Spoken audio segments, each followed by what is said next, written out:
Alright, welcome back to the channel. I have received a shipment of 3 different chassis. I got these from the Book of Face, or the Space Book, or the My Face, whatever you want to call it. I have a Wells Gardner D9200. Unfortunately, I don't have a tube to test this with at the moment. You can use a 9400 tube, and the 9200 and 9400 are both interchangeable with each other. So if I come across a 9400 tube, I can still use it with the 9200 and vice versa. But these were all advertised as unworking or unknown condition. I don't know if they work.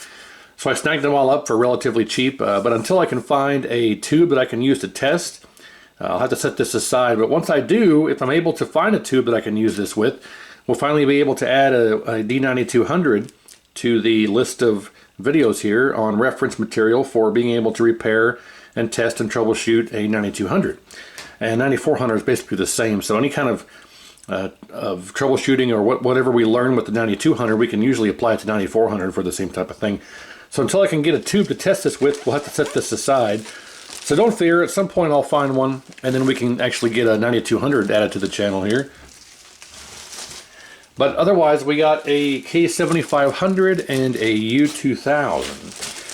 And I also have somebody sending me another U2000 here shortly that should arrive, I think tomorrow, for me anyway, that is not powering on, and he's done a lot of work to it already. It passes the light bulb test, but it still won't power on.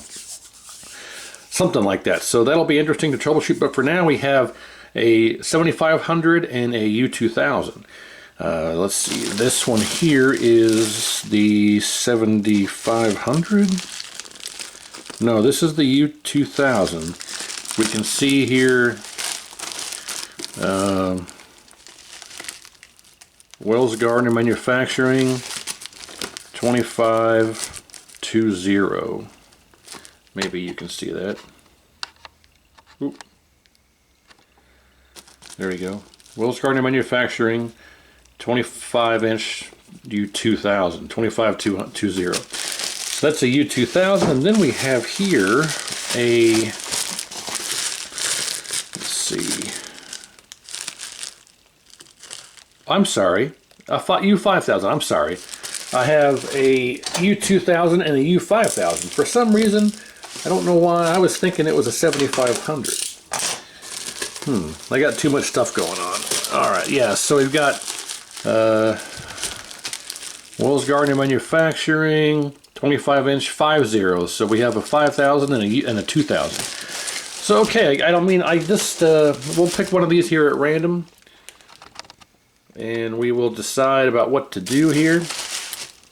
I guess we've got plenty of videos on both. So I guess we'll start with the 2000 because it's going to be easier. The 5000s are always notorious for having difficult issues here. So let's get this unwrapped and see what we've got, or what we're dealing with here. Okay, I need to turn this here. There we go. All right.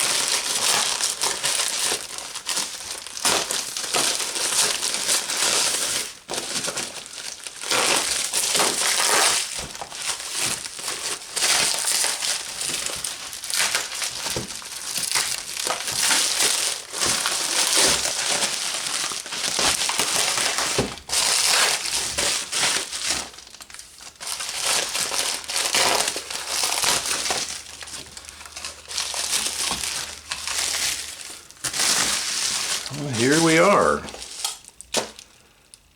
Looks like it's been rebuilt. This is definitely a new flyback. No doubt about that.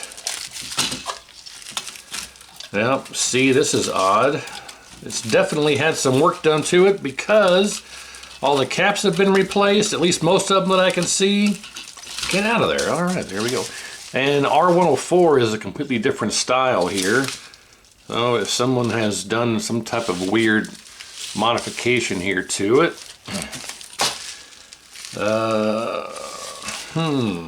What else are we looking at here? Oh, Q703 is smashed over. I hate these stupid heat sinks on here. They cause these to break all the time.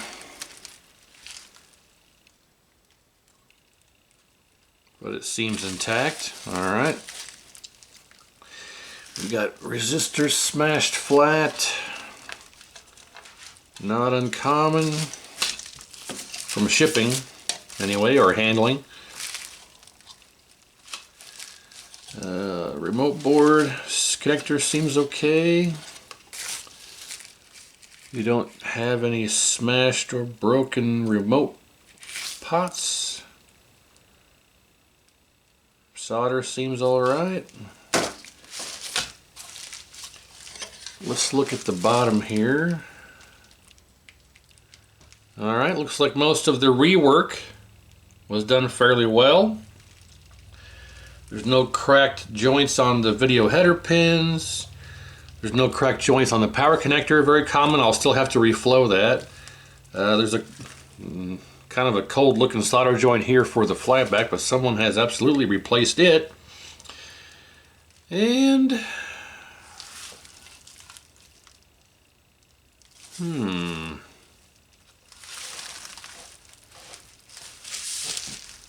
why do we have... It looks like someone's replaced this coil with a different type. Well, same type, I guess, but they've replaced the coil with a different one because you can see that someone has... somebody has done some desoldering work here on this pad and this pad. These two pads here, which are for the coil, which was this guy here, L101. Or L103, I'm sorry, L103. So that's kind of odd. All right. And then obviously R104 here is totally different from what should be in there. At least it's still 10K and the right wattage and everything. But you can see they've done some type of weird deal here where they've jumpered over from... It's supposed to go from this point to this point. So they added this jumper here for some reason I'm unaware of. It's not part of this trace. I don't know how they've got this in here. That's odd. So it looks like it's got two legs here. Oh, I see. One leg is here. One leg is here. The other leg is here. Now, why this jumper's there? I have no idea why this is here. I have absolutely no idea why they put this here, what this is doing, what this is for. Because they've got the resistor in circuit correctly. It's got two legs under here. One leg goes to here, and the other leg goes over to here. Now this jumper, well, I have no idea why that's there. Absolutely no idea why that's there. That is W177.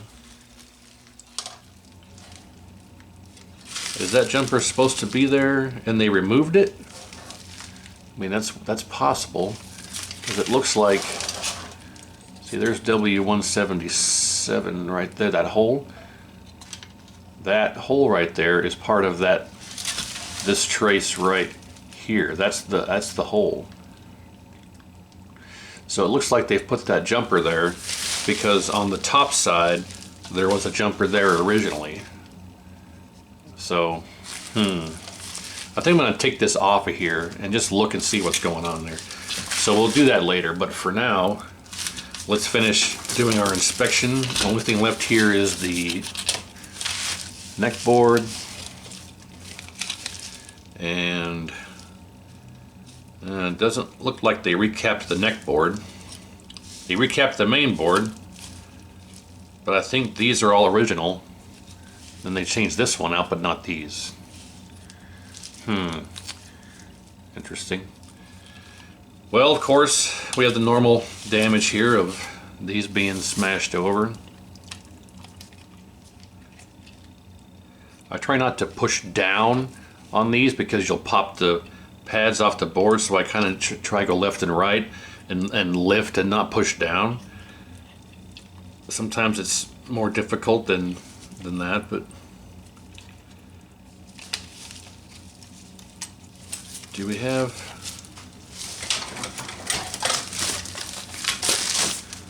Let's get rid of this.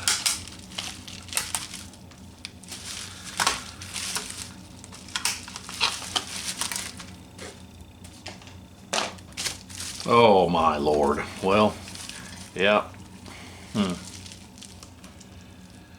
Well, I mean, they didn't do too bad of a job on it. Whoever did this, it's not too bad. I would have readjusted these so they sit flat. I'll have to rework some of that. Ultimately, it doesn't really matter.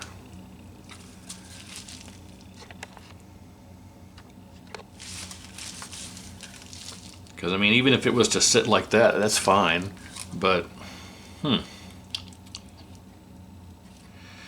okay, well, let's move all of our pots to center. So we have a good baseline of what we're working with.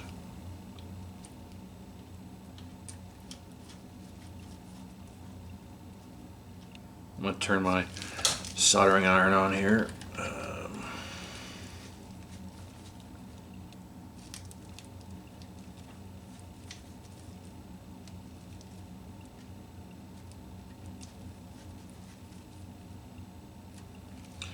All right. Everything else looks okay.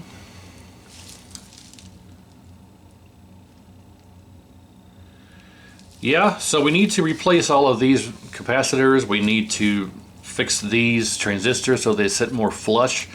But otherwise, this work here isn't too bad. Not too much heat damage, but obviously the pads have lifted from either handling or heat or something. But this is normally much worse when you see these being loose like that. But not too bad. I actually have an entirely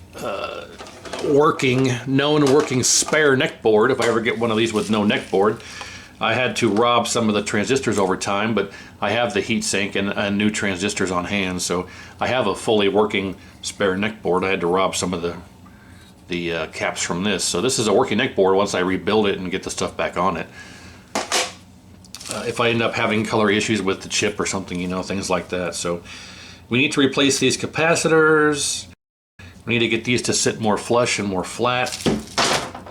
And we need to see what's going on here with this resistor. So let's get this out of here and see what's going on exactly.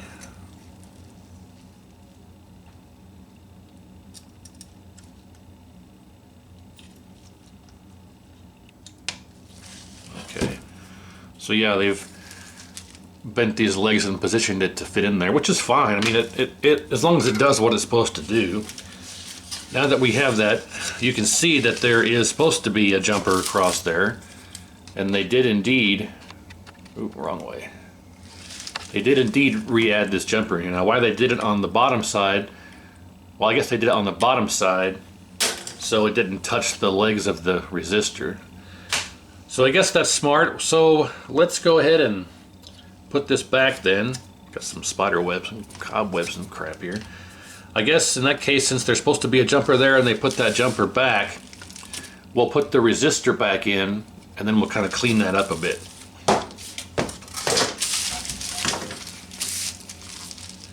Let's see. Oh, looks like Chad at Arcade Cup fixed this. About a decade ago. Wow.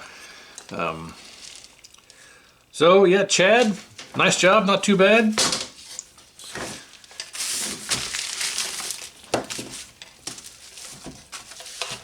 Let's go ahead and fix this. Make this jumper a bit better here. Not that it's bad, but push it down and kind of blend it in with the other pad here.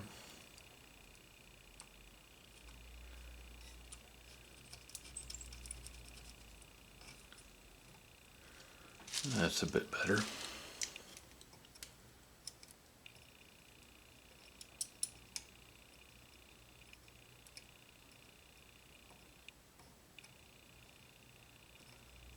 Yeah.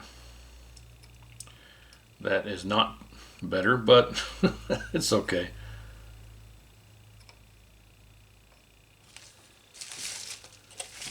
Let's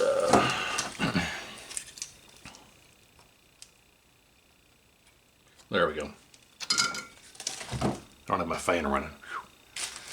So, I mean, that's a bit better than it was. It's one great big solder blob there, but it gets the job done. And now, I guess what we can do is put our resistor back in circuit.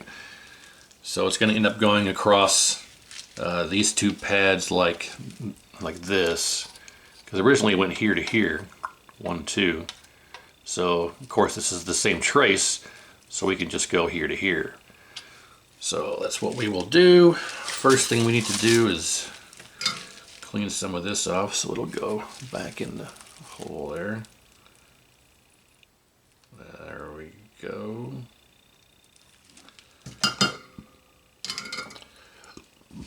Okay, and then we'll have to get that to sit in there like this. I think we had it in this way. It was in this way. Yeah.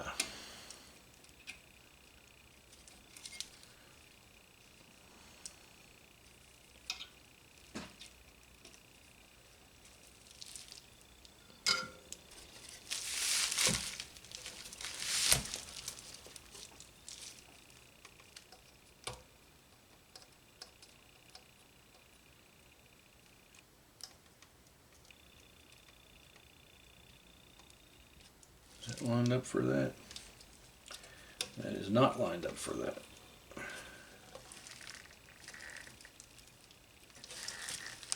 I can't see now.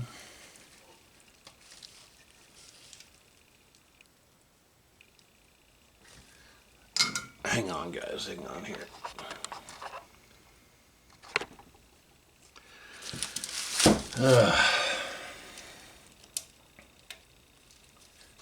Never let it be said that things are easy.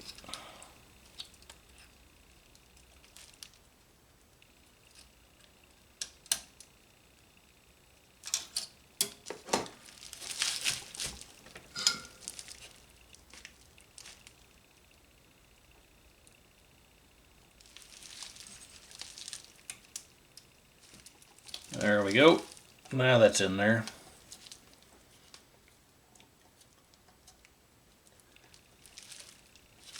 Oakley dokley. Now I may have prematurely adjusted this solder joint because now we have to fix it again.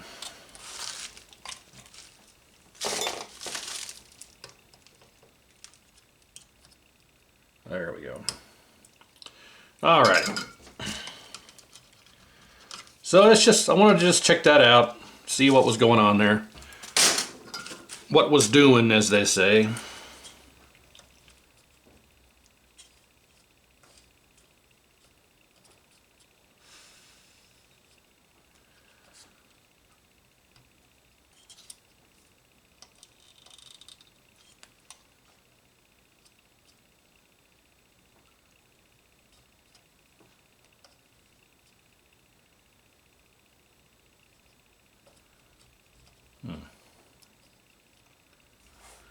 All right, so what I'm going to do is I'm going to go through here and do a little bit of reflow work. I'm going to hit the spots that normally need hit. I'm going to hit the remote board header pins and the header and the pins here for the vertical IC and the header pins for the video connection and the pins here for the power connector, and go through and do some strategic reflow of stuff that obviously wasn't hit before. And I'm going to replace the transistors the resistors on the neck board, because the only one that was changed on the neck board was this one. Very, very obvious. And this here is the focus is supposed to be looped through the strain relief, and it's not. So we got to fix that. So I'll do the reflow and the cap replacement, and I'm going to make these sit a bit more flat, because when they sit up this high, they have a tendency to get pushed around and they break, and that's what causes this kind of stuff to happen. So I'm going to make these sit a bit more flat, and then we'll come back and we'll get it on a tube and we'll see how it goes. I'm assuming that this works. If I recall, I bought these in an untested condition. So I don't know if it works. I mean, I don't know why anybody would sell one in untested condition. As we all know, untested, I'd say 99.9% of the time untested means not working. But I don't know. We're going to find out together. It looks like, I imagine Chad was the one that had done this, went through and marked everything that was good with the blue mark. There's a blue mark on the filter cap and the switch mode power supply chip. And it looks like he has replaced, Q708's got a blue mark on it. And I think he replaced Q703 because you can see here that the legs have been pushed through and folded over. So I think Q703 has been replaced, which is good. So, I mean, we could go through and do all of our testing. We might as well just do that. Let me, I'm going to come back. I'm going to do all my work, my reflow work and changing the caps out and the transistor readjustment. And then we'll come back and we'll do all of our testing and then we'll hook it up and see what we get. So stand by one moment. Okay, the work's all done. And I did notice some interesting things while performing the work. I got all of the caps replaced that were not replaced originally on the neck board, and they're all right here, as we can see. So I'm just going to get those out of the way. But it's not just the neck board that the caps weren't changed. It was the main chassis as well. I was in error earlier when I said a cap kit had been done, because only strategic caps have been replaced. If we look here, you can clearly see the glue still on this cap here and this cap here, but this one not. So this one's been changed. I went through and marked the ones that have been changed. They only changed this one, this one, this one, this one, this one, and this one. So it looks like 1, 2, 3, 4, 5, 6 caps have been changed. The rest of them are all original. So we're going to fire it up the way that it is. Just because if it fires up and looks good and has a good, beautiful picture, there's no real reason to change these caps out because they're working. So I'm not going to worry about that. We're going to see what it looks like. If it's all good, we'll leave all those caps in there. And did I miss one? No, that's original. Also, it looks like C722, this poly cap here has been replaced, and absolutely R100 has been changed. Normally this R100 is a wire wound, easy for me to say, resistor like this, but they've changed it to a ceramic resistor. And this is the B+ one, and it's very common for this to not burn up, but get very oxidized from the heat off the legs. So someone has definitely changed that R100. So that's been replaced, as well as I mentioned before, R104. And I think they've changed out C105 as well. I think C105 here is different also. So some things have been changed. Obviously this chassis had problems, major problems, and somebody either just changed these parts out as a preventative maintenance or as part of the major problem. The HOT has been replaced as well, along with the flyback. So it has had a lot of work done to it, and the Q703 was replaced. So what we'll do here is we'll go through and do all of our testing that we normally would do and verify nothing is wrong visually or electrically. Then we'll do our light bulb test just to verify our power supply section is good. If all that's good, we'll get it on a tube and fire it up and see what we get. So first things first here, let me show you the neck board. I wanted to mention here that after getting all these to sit flatter against the board, you don't want them to sit completely against the board because it'll just transfer the heat right to the board and make it go out even earlier. So there is a tiny gap here between the heatsink and the board, albeit a very small gap, but it's a gap nonetheless. But you don't want your heatsink to touch your components here. Let's zoom in. So if we look in here, you can see that the heatsinks are all sitting much flatter to the board. It helps prevent them from moving around over time and getting smashed flat and stuff. But you can see here that we have our resistors and our inductors. The heat sinks are not in direct contact with those components. You don't want the heat sinks to be in direct contact with these components, or you will get the heat induced off of here onto these components and burn them out much quicker than they normally would. So you can see here that there's plenty of space, well, not plenty I guess, but adequate space here between the heat sinks and the resistors and coils here, inductors I should say, that they're not actually touching, because you do not want them to touch or they'll induce the heat and damage them. So I wanted to point that out. Same thing with these transistors. You don't want them touching the heat sinks. Otherwise, yeah, I got all the caps changed out and all the rework done. So we are ready for testing. How far out do I go here? There we go. Okay. So yeah, we are ready for testing. Let's get the meter out and we'll go through everything and then we'll do our light bulb test and see what we get. Okay, don't really need to worry about the neck board so much, as we're only testing to make sure we're going to get power or get it to turn on. So let's go to our diode checker and we'll just test our HOT real quick.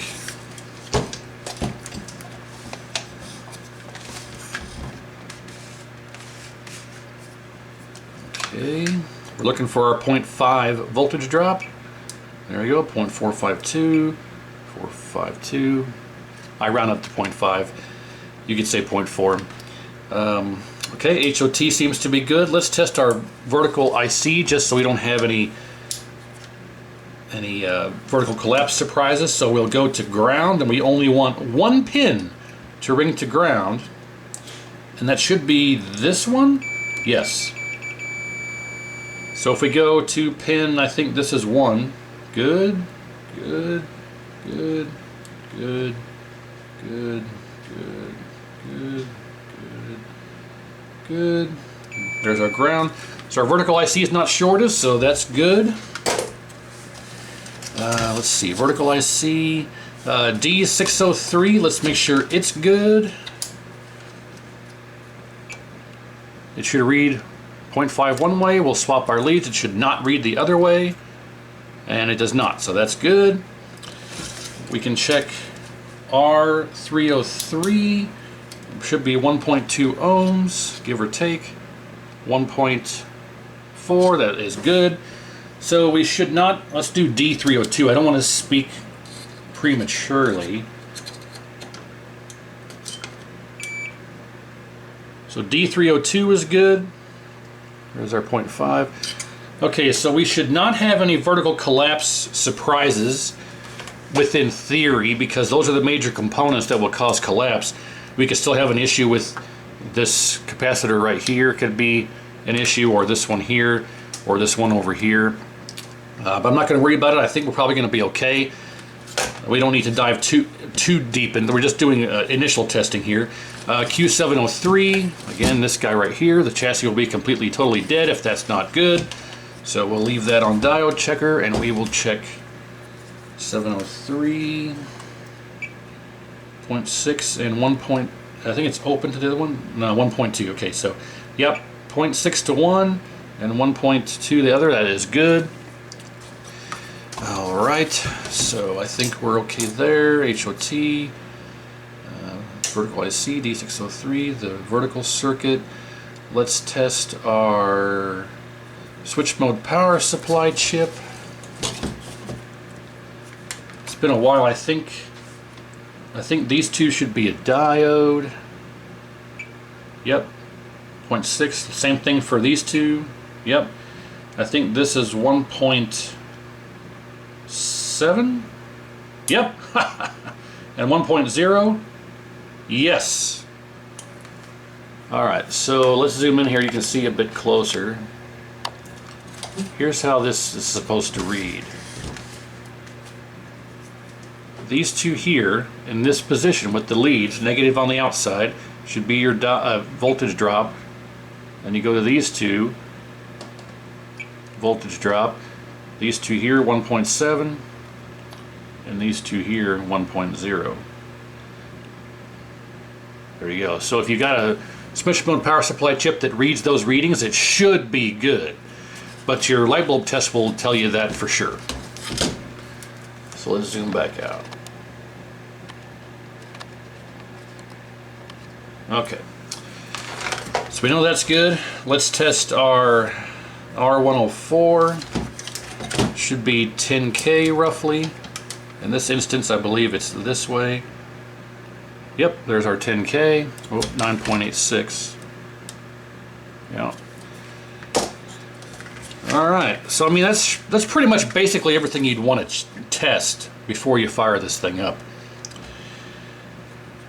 So let me review here. Yeah, I think that's pretty much everything that you would want to normally test R104 being good usually indicates that this is okay, and then the readings for our switch mode power supply chip were good, so that should be even more evidence. And our HOT is good, Q703 is good. We don't have any, shouldn't have any surprises with our vertical circuit. So I think we are ready. I'm going to grab the light bulb. We'll do the light bulb test. If that passes, then we'll put it on a tube and see what we get. So I'm going to actually, let me go grab the light bulb and I'll be right back. Alright, so we're ready to go. I got my light bulb here. We have our jumper installed. And I've got my power hooked up. You don't need a picture tube to do this light bulb test. If you haven't seen my light bulb test on these, go back a few videos on the channel, you'll see a more in-depth way to do it. But there is a jumper here, W156. Let me zoom in a bit. Okay, so you can see this jumper here, W156. And this jumper is removed from the circuit. You see this big trace there runs right to this resistor, which then in turn runs to your B plus test point 202. There's another test point here that says vid B plus, test point 203. That is not your B plus test point, it's 202 on the U2000. And the 7500, 7400, 2000, 5000, they all have this in a different spot, but it's always test point 202 is the correct B plus test point. A couple of them I think is actually over here, but it's test point 202. So you can see it runs to this resistor, which then runs across here to this jumper. So that's your B plus resistor, that's where you test your B plus. So this jumper is supplying B plus from the power supply section to the rest of the entire board. So by removing this from the circuit like this, we can send our 125 volts, or 117 is what it should be. It's more like 125 when you have a load on it. It should be 117, but with no load it's higher, like 130 something. But so with this removed, we can send our B plus right to our light bulb and verify that our power supply section is good. So if this works, that means that our power supply section is good and we can power it up, and if we have a problem, it's in our horizontal section.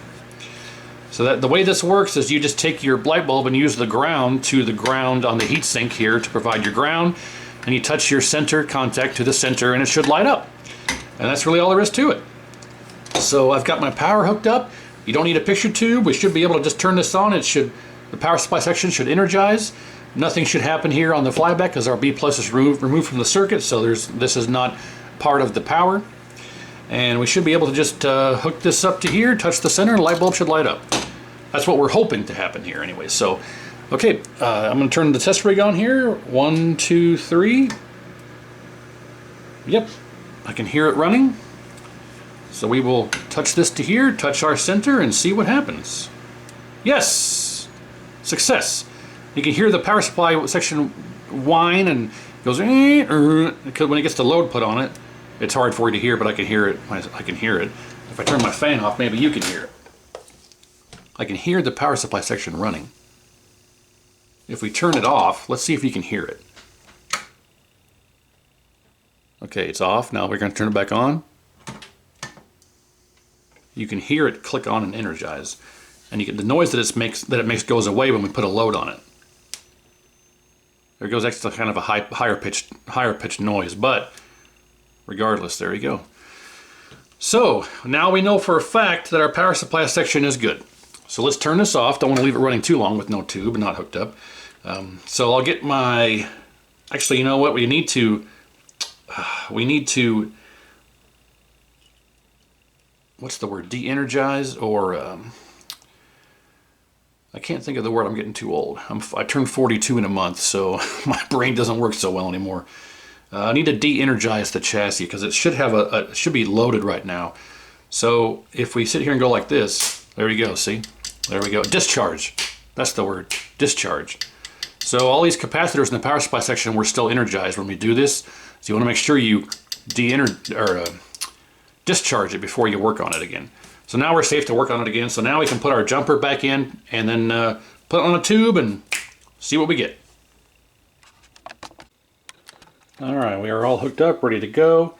I got anode, neck, yoke, ground, video, remote board, and power. 7 connections. I have not turned it on yet. I want you sharing the knowledge with me like we always do. Test pattern generator is ready to go, hooked up. Let's turn it on. And we have our B plus set to be checked. We're on the test point 202 like I mentioned before. So hopefully it's 117. If it needs to be adjusted, I'm not sure how we're going to be able to do it because the pot is glued like always. We may have to replace it, but we'll see. And of course we are insulated. We don't want to touch our metal desk here, our metal workbench with the B+ connection. Let's get our remote board. It's hanging down here. Let's get it on the ready in case we need to make adjustments there. Oh, damn it.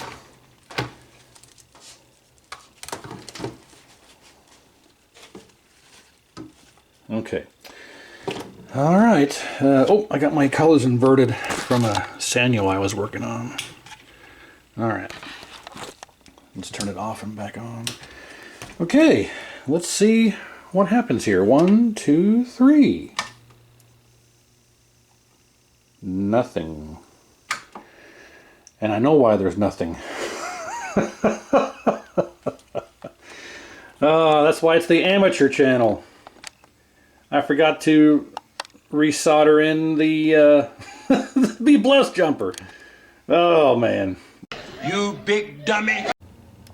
Okay, take 2 here. As you can see, I now have the jumper soldered back in. Oh, actually, you know what? It looks kind of bent around a bit, but that's better. There we go. All right. So, let's see what happens now.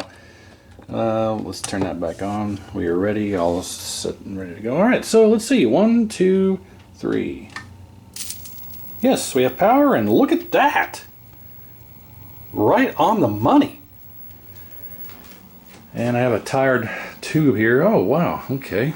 Need some major adjustment here on this, but nothing should be too difficult. Let's start with...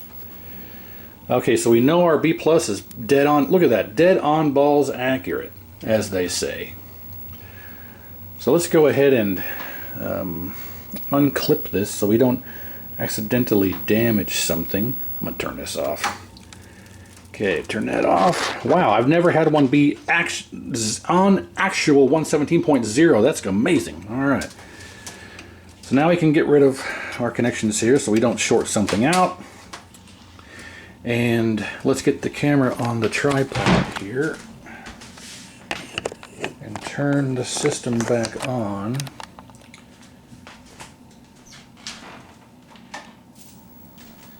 And do some adjusting. We'll start with contrast and brightness all the way down. Screen pot up to roughly, I'll say there. Contrast. Going to have to be limited to there, right there. Brightness, oh man, we got to do some focusing here, but H position we'll put roughly there. Well, brightness is too high. There's the limit of our brightness, and then we need to adjust our width. Someone has changed out the pot to a different kind, so there's our width. We'll have to redo H position. There we go. That's pretty good. Vertical size. We'll say there. There's that. All right. Looks like we have all of our controls. H hold. Yep. Vertical hold. Yep. So all of our adjustments work. We got good B+, good stable image. Let's adjust our focus.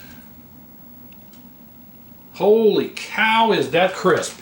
Holy cow. Look at this here.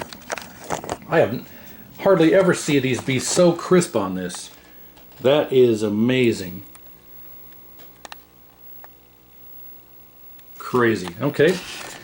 Yeah, looks like our colors are fairly decent right off the bat as well. Zoom in a bit. All right, let's do some other screens here. I've got what looks like, let's turn our contrast back down.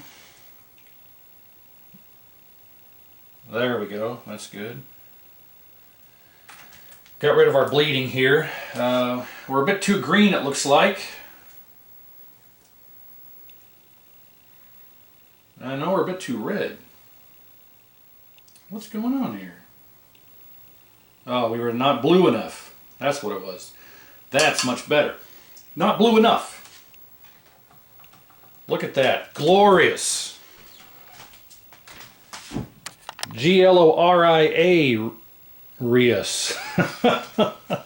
Is that right? I don't know. But man, is that good. I may keep this chassis on this too because of how darn good it looks. Yeah, that's amazing. We got a little bit of linearity, squishing, I think, but it's somewhat similar to the top, so nothing really too much to worry about there. But that's just outstanding. Look at that. Wow. Okay, well, U2000 successfully resurrected, or I'm going to go with that because I don't know if it worked beforehand, but we did do a bunch of reflow and some rework and everything, so yeah, there's no reason to do a full cap kit because as you can see it looks and works beautifully as the way that it is right now, so no reason to really do that. But yep, so this one ended up working with minimal effort. I still have the U5000 to go through. We'll see how that turns out, hopefully as well as this does. And if I can ever get my hands on a 9200 or 9400 picture tube, I'll be able to test and work on this 9200. So stay tuned for that. And I have someone supposed to be sending me like 5 or 6 more chassis that hasn't arrived yet, but we'll see. I have another U2000 coming in, tomorrow. That should be here tomorrow. That doesn't work, has no power, won't power up.